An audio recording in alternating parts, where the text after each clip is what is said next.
Good morning students, class 10th. How are you students? I hope you are safe and fine बेटा। तो आज हम economics का chapter number 3 करेंगे, जो चैप्टर हमारा है मुद्रा और साख, यानी कि मनी और क्रेडिट जो होता है आपका, वो 3rd चैप्टर है आपका बेटा। इसमें आपको दिया हुआ है कि मुद्रा विनिमय का एक माध्यम है। मुद्रा विनिमय का माध्यम का मतलब क्या होता है बेटा, कि आप जैसे स्टार्टिंग में क्या होता था कि बार्टर सिस्टम होता था, वस्तु विनिमय प्रणाली जिसको बोलते थे, कि एक वस्तु के बदले हम क्या करते थे, दूसरी वस्तु को खरीद लेते थे।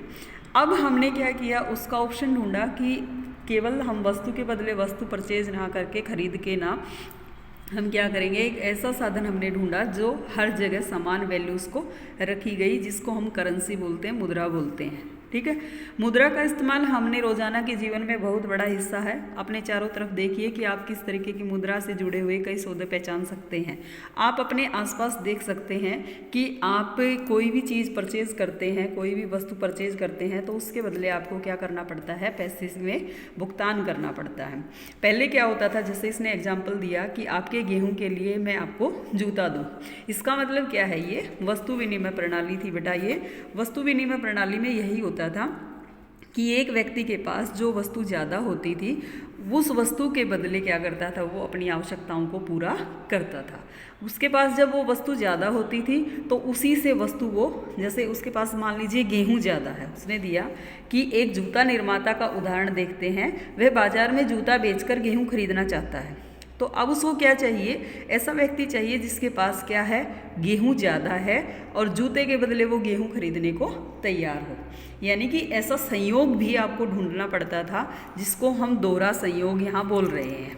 ठीक है, तो दोहरा संयोग का मतलब यहाँ क्या है कि सेम रिक्वायरमेंट जैसे व्यक्ति एक जगह होने चाहिए। ठीक है, जैसे इसमें दिया आवश्यकताओं का दोहरा संयोग। अब ये जूता बेचने वाला है, उसको क्या चाहिए, गेहूं चाहिए, पर इसके पास क्या है, सेकंड के पास गेहूं है, मुझे जूता नहीं चाहिए, मुझे कपड़े चाहिए। यानी कि अब इन दोनों की जो आवश्यकताएं हैं वो समान नहीं है।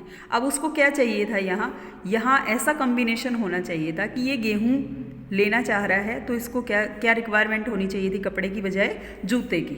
ठीक है, तो अब ऐसे संयोग ढूंढने हमें पड़ते थे पहले, इसलिए हमें क्या रिक्वायरमेंट पड़ी, मनी की रिक्वायरमेंट पड़ी। ठीक है, अब मुझे जूते चाहिए लेकिन मेरे पास गेहूं नहीं है। अब देखो बहुत समस्या आ रही है ना बेटा, कि ऐसा संयोग हमें ढूंढने में बहुत टाइम लग जाता था कि अब जूता चाहिए लेकिन उसके पास गेहूं नहीं है। अब ये व्यक्ति क्या है कि इसके पास जूते हैं, गेहूं नहीं है, तो इस तरीके से कॉम्बिनेशन उनको ढूंढना पड़ता था। अगर मान लीजिए इसके पास, तो ये जो फोटो में है, इसके पास मटके हैं, यानी कि मटका बेच के वो क्या कर सकता है, अपनी रिक्वायरमेंट पूरी कर सकता है। ठीक है, इसके बाद जो है आपका कि इसमें क्वेश्चन दिए हुए हैं बेटा, विनिमय का माध्यम कहा गया है उसे, किसे विनिमय का माध्यम कहा गया है बेटा, आपकी जो करेंसी है।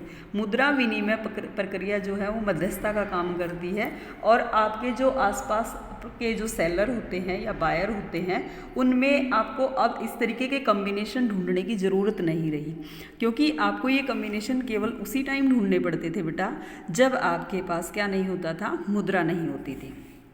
आओ इन पर विचार करें। फर्स्ट क्वेश्चन है, मुद्रा के प्रयोग से वस्तु के विनिमय में सहूलियत कैसे आती है। ठीक है, दूसरा है, क्या आप कुछ ऐसे उदाहरण सोच सकते हैं जहां वस्तु और सेवाओं या मजदूरी की अदायगी वस्तु विनिमय के जरिए हो सकती है। तो ये दोनों क्वेश्चन आप किसके आधार पर करेंगे बेटा, कि जो बार्टर सिस्टम पहले था और जो मुद्रा करेंसी जो अब आपका विनिमय है, उन दोनों के आधार पर। मुद्रा के आधुनिक रूप, यानी कि पहले आपके पास क्या होता था, जो सोने चांदी के सिक्के होते थे, या आपके पास जो तांबे के, सोने के, इस तरीके के सिक्कों का चलन रहता था। अब आपकी जो करेंसी है वो चेंज हो चुकी है, प्लास्टिक करेंसी आपकी आ गई है।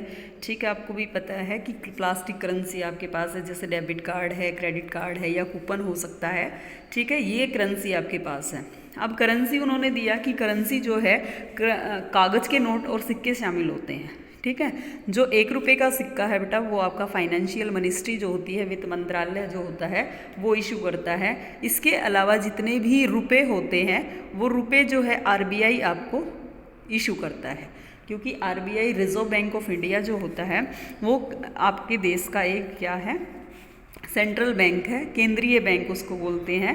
ठीक है, इसमें दिया भी गया है कि भारत में जो भारतीय रिजर्व बैंक है और सरकार है, वो दोनों ही सरकार और आरबीआई करेंसी इशू करते हैं, पर सबसे जो ज़्यादा अधिकार होता है वो किसके पास होता है? Reserve bank of India. ठीक है, इसकी स्थापना बेटा 1 अप्रैल 1935 में हुआ था। इसका नेशनलाइज किया गया था इसको 1949 में, यानी कि जो बैंकों का राष्ट्रीयकरण किया गया था, जो बैंक आपका आरबीआई है उसका राष्ट्रीयकरण किया गया था वो 1949 में 1949 में किया गया था। और इससे पहले इसकी जो स्थापना थी बेटा वो आपकी की गई थी 1935 में। ठीक है, अब जो आपकी आरबीआई है वो आपकी करेंसी इशू करता है। करेंसी इशू करने के इसकी एक अथॉरिटी होती है कि ये कहाँ तक आपका जो करेंसी है उसको इशू कर सकता है। तो इसमें आपका बेटा 115 करोड़ और प्लस आपका 85 करोड़ की करेंसी होती है और आपका 115 करोड़ तक का सोना होता है। लगभग ये 200 करोड़ के आसपास होता है। ठीक है, तो इसके बाद आपका जैसे जो करेंसी का काम है बेटा, सरकार जो करती है वो सिक्के जारी करती है। ठीक है, 1 रुपये का सिक्का जो होता है और 1 रुपये का जो नोट होता है और सिक्के जितने भी होती हैं वो गवर्नमेंट आपकी जारी करती है। इसके अलावा जो आपके करेंसी होती है, जो कागजी नोट होते हैं, उनको कौन जारी करता है? आरबीआई जारी करता है। उसके बाद आपको पता होगा कि कुछ चीज़ें ऐसी होती हैं जैसे चेक, जिसको हम बोलते हैं। ठीक है, चेक भी क्या होता है? एक तरीके से आपका भुगतान करने का मेथड होता है। तो भुगतान करने के 2 मेथड होते हैं बेटा, वो 2 तरीके से ही होते हैं। एक तो ऑन द स्पॉट होता है जिसको हम चालू भुगतान बोलते हैं, दूसरा होता है फॉरवर्ड पेमेंट। फॉरवर्ड पेमेंट का मतलब क्या होता है? जिसको आप भविष्य में क्या करेंगे? फॉरवर्ड कर सकते हैं, यानी कि आगे बढ़ा सकते हैं। जैसे कॉन्ट्रैक्टर होता है बेटा आपका, कॉन्ट्रैक्टर क्या करता है कि आपको एट प्रेजेंट पैसा ना दे के वो क्या करते हैं कि कुछ टाइम के बाद आपको पैसा दे दिया जाएगा। जो नोट बैन है बेटा आपका, वो आपको डेट याद रखनी पड़ेगी कि किस दिन ऐसा हुआ था। आपका ये वर्क रहेगा कि किस दिन आपके 500 और 1000 रुपये की जो करेंसी के नोट थे उनको सर्कुलेशन से बाहर कर दिया गया था और ये आपका कितनी बार हो चुका। ठीक है, thank you to all of you.